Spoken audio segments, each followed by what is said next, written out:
তো আমি বলছি আমার মান সম্মান খোয়ানোর তো কোনো প্রয়োজন ছিল না। এরপরে আমার বিভিন্নভাবে বুঝাইয়া এরকম সেই রকম, তার বাচ্চাটা কোলে দিয়া, তার মেয়েকে দিয়ে কনভেন্স করাইয়া। তো আমি বাচ্চা কাচ্চা নিয়ে কোনো কথা বলতে চাই না, কারণ একটা দুধের শিশু, দুধের একটা বাচ্চা আমার ভিতরে ইনসিনিয়াস আছে, আমি তার সাথে ওই বিষয় নিয়ে কোনো কথা বলতে চাই না। সে ডেলি ব্ল্যাকমেল এরকম করছে। করার পরে যখন আমি মানুষের কথা বুঝতে পারছি না আসলেই সে ব্ল্যাকমেইলার, আসলেই সে মানুষের সাথে এরকম করে, তখন আমি তাকে ব্লক করে দিই। ব্লক করে দেওয়ার পরে আকাশ নিবিড় আমার বিরুদ্ধে একটা মামলা দিছে। সে আকাশ নিবিড়ের বিরুদ্ধে মামলা দিছে, তারে আকাশ নিবিড় মারছে। আমি তো সেই জুন 24 আমি চলে এসেছি। একদিন ফটোশ্যুট করার পর আমি 7-8 দিন বাংলাদেশে ছিলাম, আমি চলে আসছি। আপনারা একটু প্লিজ লাইভটি শেয়ার করুন।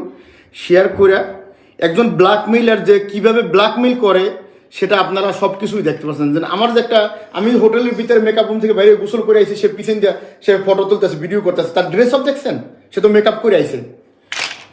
আমিও চাইছিলাম যে আমি কথা বলবো না, সে তার মতো থাকুক, আমি আমার মতো চাই। আমার টাকা পয়সা যা খাইছে, যা কিছু খাইছে, ভালো থাকুক, সে ভালো থাকুক।